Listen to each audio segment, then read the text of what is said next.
All right, let's get right into it. If you're running a business, you know the feeling. The economy is constantly shifting under our feet. Today, we're going to connect those big picture headlines directly to your bottom line, to your budget, and most importantly, to the technology choices you make every single day. So this is it. This is the big question for 2026. Because let's be honest, the old way of doing things, setting a budget in January and just hoping for the best, that's over. We're in a new era now, an era of constant change. And that's why this isn't just going to be another boring economic update. Think of this as your personal briefing. We're going to give you a clear, actionable framework for turning all this uncertainty into a real competitive advantage. Okay, so first things first, let's ground ourselves in the numbers that are shaping the market right now. And these aren't just abstract figures. They are directly impacting your costs, your customers, and your competition. First up, inflation. The Federal Reserve is projecting 2.7% PCE inflation for 2026. Now, I know that's down from the crazy highs we've seen, but what this number is really telling us is that higher prices are sticking around. This isn't some temporary blip. It's the new baseline you have to plan for in your cost of goods and your pricing. And at the same time, the Fed is forecasting a 4.4% unemployment rate. That points to a labor market that's, it's shifting. For you, that could mean anything from changes in how your customers are spending their money to a whole new ballgame when it comes to hiring and keeping great people.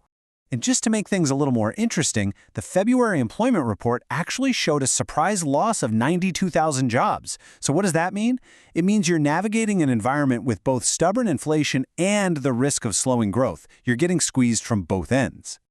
This quote from a fellow business owner in a Thomson Reuters report just says it all, doesn't it? It's the perfect description of the tightrope so many of you are walking right now. This is the core dilemma of today's economy, right there in one sentence. So in this kind of environment, a really clear divide is starting to open up. Businesses are pretty much sorting themselves into two camps, with two very different mindsets and two very different outcomes. On one side, you have businesses in reactive survival mode. They're cutting costs everywhere, taking hits on their profit margins, and basically just hunkering down, hoping things go back to normal.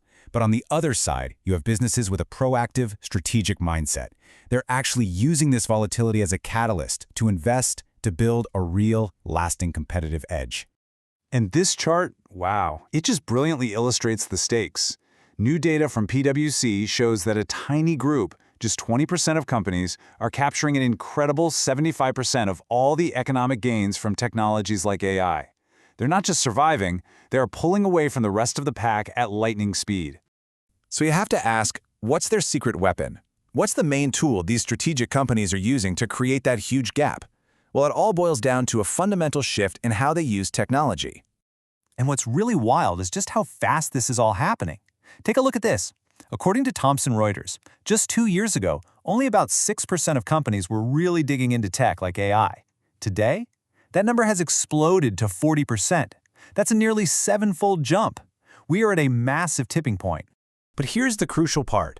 This isn't just about chasing the latest shiny object. It's about strategically using foundational business systems. We're talking about data analytics to really know your numbers, supply chain management systems to handle those crazy cost swings, and ERP systems to get one clear, unified view of your entire operation. These are the tools that give you control when everything else feels chaotic. Okay, we've laid out the challenge, we've seen the divide between surviving and thriving, so now let's get to the most important part, your action plan. Let's talk about how you can build a budget and a strategy that actually works in this volatile world. All right, here's your 4-step plan. Step 1, reevaluate your software stack. I mean, a real hard look. Are your tools giving you the visibility you truly need?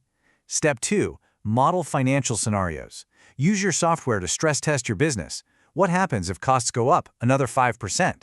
What if sales dip 10%? Step 3, get your departments talking. Your finance, ops, and sales teams cannot operate in silos anymore.